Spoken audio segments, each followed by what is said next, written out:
1, 2, 3, 4, 1, 2, 3, 4.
Banjo Land, Mike Henning here, coming to you today with the old kid song, Mary Had a Little Lamb.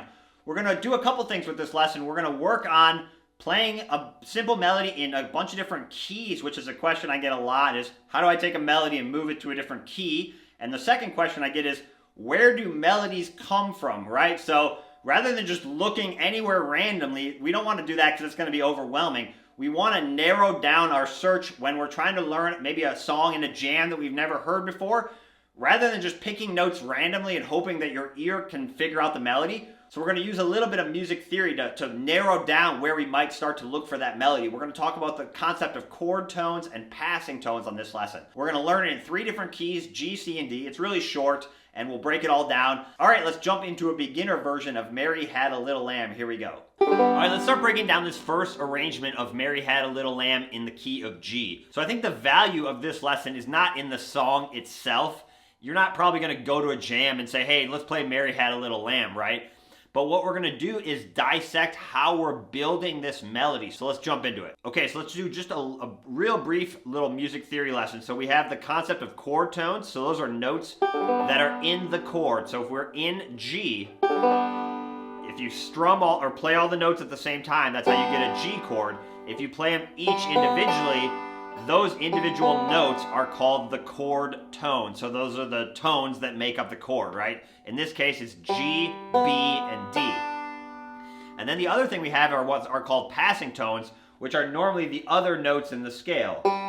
So that'd be a chord tone, passing tone. So G major scale is what we're playing, right? Chord tone, passing tone, chord tone, and then we have 2 passing tones, and then a chord tone, right? So you can see that major scale is made up of chord tones and passing tones. So between chord tones and passing tones, that's where we're going to find most of our bluegrass and folk melodies.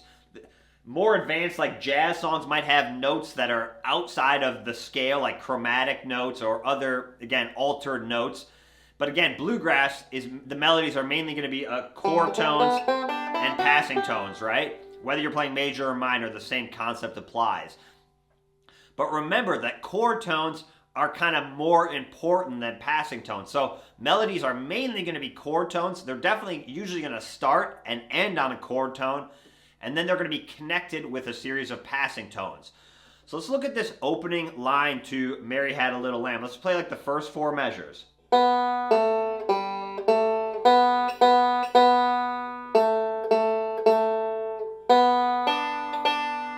So we're starting with a chord tone. Again, so if I'm looking for a new melody of a song I don't know, and I know it's in the key of G, and the chord that we're playing at that time is a G, you can see above the tab that you've got the G that we're playing. So I'm going to start on one of those 3 chord tones. So even if I have no idea which one it is, I still have a 33% chance of guessing right. As your ear gets better, you're going to start to be able to hear the root, the third, or the fifth, and you'll be able to start to cue into which one it actually is. But even if you just guess randomly, you still have a fairly decent chance of being correct. Okay, so we're starting on the open 2nd string. I'm going to use my index finger in my right hand. And then we're going to go down to the 2nd fret of the 3rd string, again with a passing tone. And then open chord tone, passing tone, and then 3 chord tones in a row. So you can see we're using a chord tone, passing tone, chord tone, passing tone, chord tone, chord tone, chord tone, right? So you can see we're mainly using chord tones and then connecting them with those little passing tones, right? That's where melodies come from.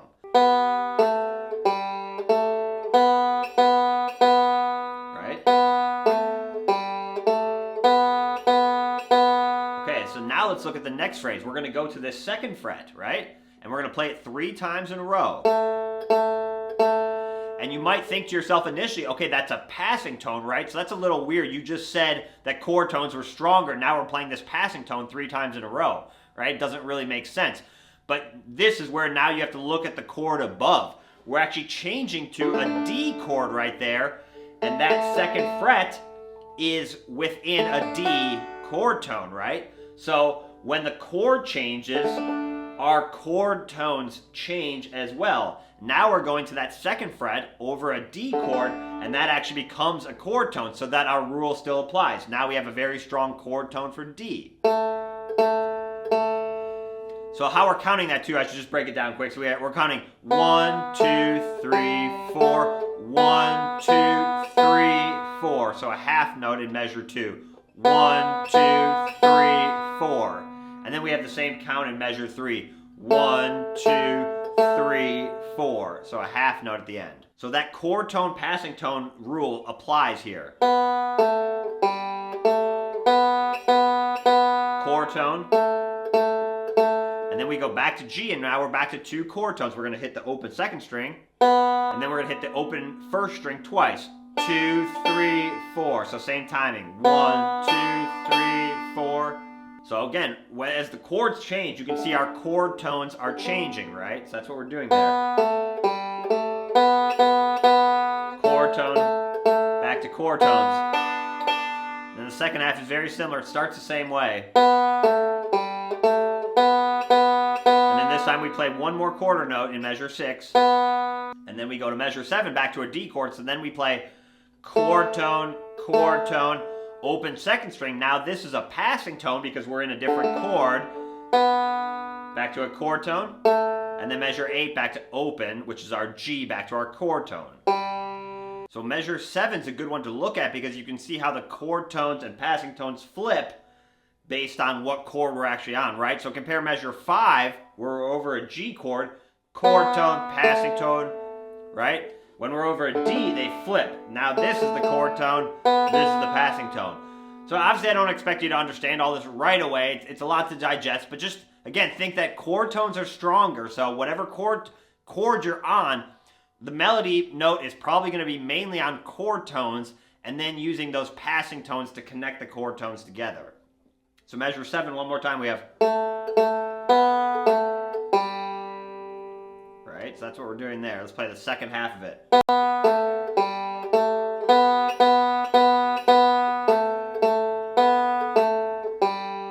Okay, so now let's look at taking those same measures, 8 measures. It's not too long. That's what's also good about this song.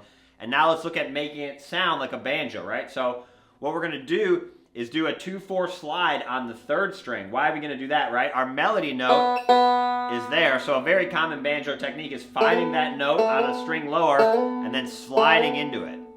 And what we're going to do is do the alternating thumb roll. So I'm going to go thumb index with my right hand and then thumb middle.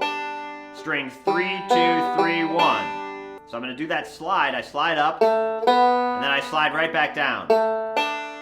And then I'm actually going to do that same roll, but now open and then put it back down. Basically what we're trying to do is imply this melody, but instead of just playing single notes, now we're kind of rolling around it. A little faster. The other thing that obviously can be helpful is like saying Mary Had a Little Lamb in your head, kind of singing those lyrics will help you naturally bring out the right notes. Remember, we're just implying this. So we have... And then what we're going to do is slide back up. So forward roll, thumb, index, middle, and then thumb on the 5th string. And then pinch strings 2 and 1. So we could fill that out with a roll, but which we will do later. But I like that pinch. Again, it kind of implies that melody. Instead of going, now we're going.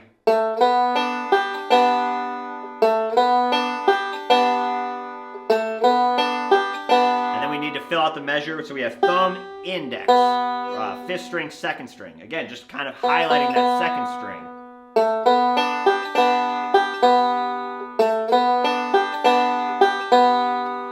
Chord changes here to a D, so we're going to put our middle finger down on the 2nd fret of the 3rd string. I'm going to play that note. I'm going to use the thumb of my right hand, and then I'm going to do thumb middle, and then go up and do strings 5, 3, 1, 5. So I have to do a forward roll there, so my index finger of my right hand has to move to the 3rd string. I go T, I, M, T.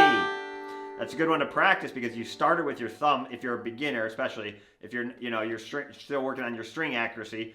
Right, because our thumb is starting it on the 3rd string, and then we have to move our index finger of our right hand to the 3rd string. Why? Because our thumb is playing that note right before it, right? So our thumb can't sneak back down. This one starts and ends with your thumb, so you can't loop it, but you can practice it. So it's 1, 2, and 3, and 4, and 1, 2, and 3, and 4, and. Sometimes called like the Foggy Mountain roll. You also sometimes start with your index finger, but for me, it felt more natural to start with your thumb. So let's put those together. So we have.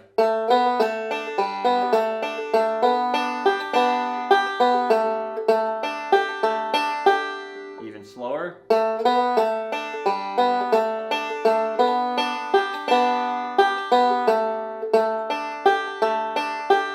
Same concept of chord tones and passing tones applies when we're playing in bluegrass, right? So we're sliding into a chord tone, right? If you're in tune, that 4th fret and your 2nd string should be close, right? So that's still chord tone, passing tone, passing tone. Even if you look at the other roll notes around it, those are still chord tones, right? Because they're open strings, right? So again, that concept applies that we're using chord tones and passing tones, whether you're playing at single notes or bluegrass. Sliding into a chord tone. Go to a D chord here, so chord tone. This open 5th string is a passing tone, but it still works.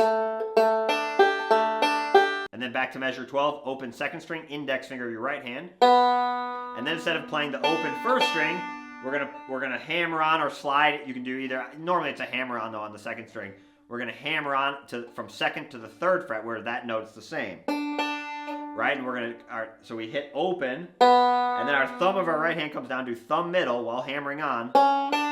So 2nd string, 1st string, and then go up and do 5, 2, 1, 5. That one you can loop. And again, that's just a substitute for this. So we have all chord tones there except for the hammer on. And then since we ended that with our thumb in measure 12, right, we can't start with that slide to start it over. So what we do is we just substitute back the open string. So measure 13 is this. So again, we used measure 12 coming out of it. You always have to look where you're going next, right? Right there, it's the last note is our thumb, right? So we can't jump back and do that slide. It's not going to work. And you can't do the roll if you start with your index finger, right? So now we have to change up the strings, right? So it actually works kind of cool though, because if you look at into measure 12, into 13, we're crossing that bar line with a forward roll, which is very Scruggs style. So we have starts, then melody back.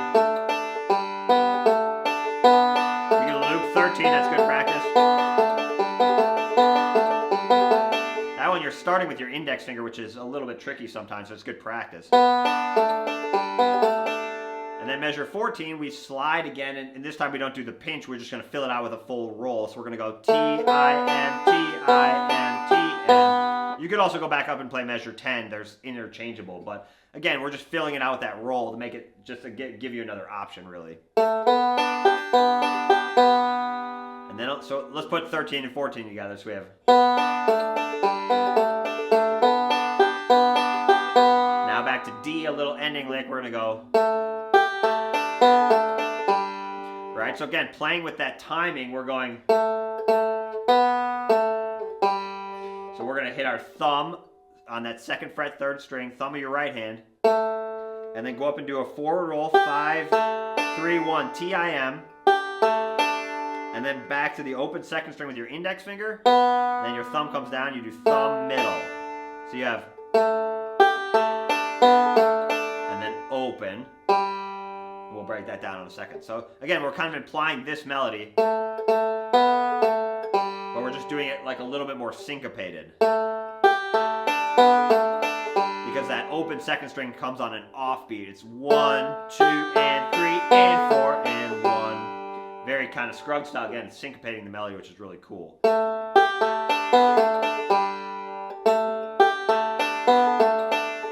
And then right here, instead of just playing an open 3rd string, which isn't that interesting, again, we're same concept. We're going to go to a lower string and slide 2 to 5 this time and do a forward roll. And then 5th string, and then pinch index middle strings 3 and 1. So you have.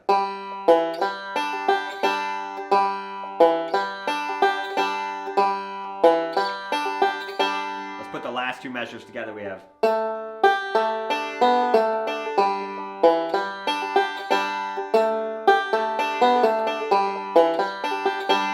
That's the whole solo, not too long, right? So again, the value is in comparing it and then seeing how we're using those chord tones, right? So when we go to a D chord, notice how we're going to that chord tone. Back to G, we're going back to the chord tones in G. So let's play the whole thing. Here we go.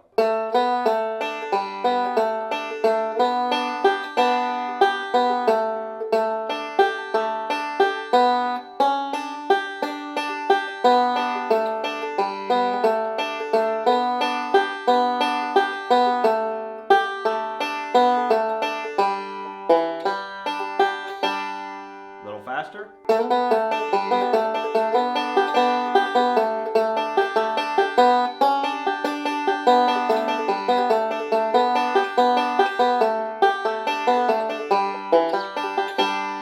All right, so one last thing before we move on to changing this song into a different key. What we want to do is give each of those scale notes a number. This is sometimes called the Nashville numbering system. But if we go back to our scale, 1, 2, 3, 4, 5, 6, 7, and then back to 1.